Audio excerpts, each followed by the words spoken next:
Bro, lo pernah denger cerita tentang jalan bypass Cikampek? Yang katanya sering makan korban kecelakaan itu? Tapi bro, lo pernah nggak sih ngerasain sendiri suasana aneh pas lewat situ? Pernah banget. Waktu itu lewat malam-malam, suasananya tuh beda. Sunyi tapi kayak ada yang ngawasin. Nah, itu dia yang bikin merinding. Padahal jalanan kosong, tapi ngerasa rame.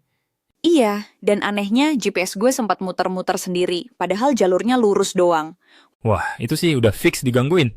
Ada yang bilang, makhluk situ nggak suka kalau orang asing lewat sembarangan. Makanya banyak yang saranin buat klakson 3 kali sebelum masuk jalan itu. Buat permisi. Iya, tradisi kecil tapi dipercaya bisa ngurangin gangguan. Tapi ya bro, gimana kalau semua itu cuma efek psikologis? Kita takut duluan, jadi bawaannya sensi? Mungkin. Tapi kalau kejadian anehnya berulang di titik yang sama, masa sih nggak ada apa-apa?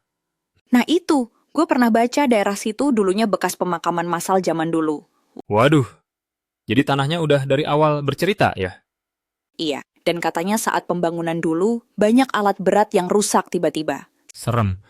Apalagi kalau sampai butuh izin dari penghuni lama sebelum bisa lanjut bangun jalan. Bahkan sopir alat berat katanya sering lihat bayangan tinggi besar berdiri di ujung bukit kecil situ.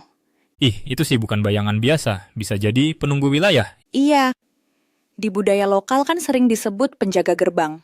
Biasanya tinggi dan gak suka diganggu. Makanya, banyak supir yang akhirnya bawa sesajen kecil tiap mau lewat situ. Simbol penghormatan ya, bukan nyembah, tapi biar damai aja jalannya. Kadang kita perlu sadar, nggak semua bisa dijelaskan logika, tapi tetap bisa dihormati.